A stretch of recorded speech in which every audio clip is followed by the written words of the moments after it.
Hello everybody and welcome to another Twilight Zone review.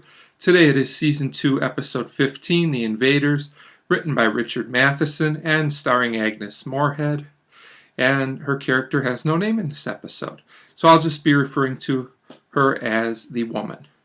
Okay, this is one of those episodes of Twilight Zone that is very known and considered a series classic. And this is another one of those episodes I think is very good, but doesn't quite hit the classic status for me, and I will explain why. Now, there's some things I really like about this episode. Richard Matheson writes another good script, as he often does, and the episode has a unique feel. Up until the last few minutes of this episode, it is silent, there is no talking, and it reminds me of the good old silent films, which some of them I do enjoy. The score is very good by Jerry Goldsmith. The scores are usually good on this show, but I feel this one really stands out, and it's important because there's no dialogue until the very end. Now, there's also a few big issues I have with this episode, which I will talk about as I go along. We start with the opening narration, and there's a woman in a house by herself, and she starts to hear very strange noises after a few minutes. And silence is used very well here, along with music. So she climbs up a ladder to see what's going on to another room, and she basically hears noises, and then she sees something that looks like a UFO. So she approaches it, and all of a sudden the door to the UFO opens, and these little creatures come out, and to me they look like toys, and this really for me is the biggest issue with the episode. They just don't look realistic. I know back then they didn't have the technology to make things look great, but these creatures just aren't effective. They're supposed to be scary and creepy, and it just doesn't work for me. But I'll keep going now.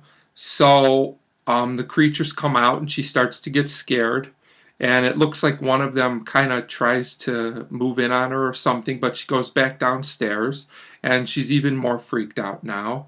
And she's looking, and there's some kind of marks. They look kind of like sores or something on her body. I'm not really totally sure what that's about. But she starts hearing the noises again, so she's getting more and more freaked, which is understandable. She goes into another room looking for the creatures, and things go for a while. This episode is somewhat slowly paced, and she opens the closet, and there's another little creature that looks like the other one. So she freaks out more, she gets upset, she knocks her light out. We come back to what is kind of like the second half of the episode, and we just keep getting more of the same. We get more noises, another creature. She gets attacked by one and like stabbed in the leg. I think it's kind of hard to tell. I think that's what happens.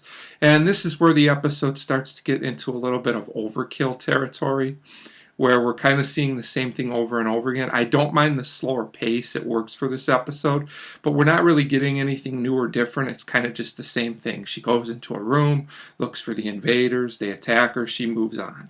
So now she has an axe at this point, and I think she gets stabbed in the hand. She keeps looking for him. There's now one in her bed, I believe. Why it's in the bed, I have no idea. So she starts smashing it, but then she realizes it's not there. And this just basically continues on for a couple more minutes. I'm not going to keep going through it over and over, but till we get to the twist ending, which is great and does redeem the episode some. She goes upstairs and basically starts smashing the UFO, which would seem logical. And all of a sudden, we finally hear voices in this episode.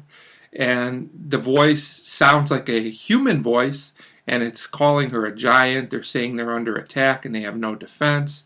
So she continues to smash the UFO type ship, basically into nothing. And we see on the side of it, it is a U.S. ship. It's, some type of U.S. Exploration ship. And I will say I don't think anybody could have seen this twist coming. It's a great twist. And so it turns out that, these were little U.S. men, and she's actually a giant or another race when we assumed all along she was the human. But now it makes sense that she never talked because we don't even know what language she would have talked, and she probably doesn't even understand these little men. So that all ties together very well. That's very clever writing, but there's some problems here. The episode does feel a little padded and monotonous after a while. The creature design is awful. You could justify it, you could argue it by saying to her they appear that way, almost like fake because they're so small. I don't buy that, but you could justify that from her point of view, since the whole episode is that that's how they look to her and it would work. But to me, they're just not effective enough in the context of the episode, the creatures.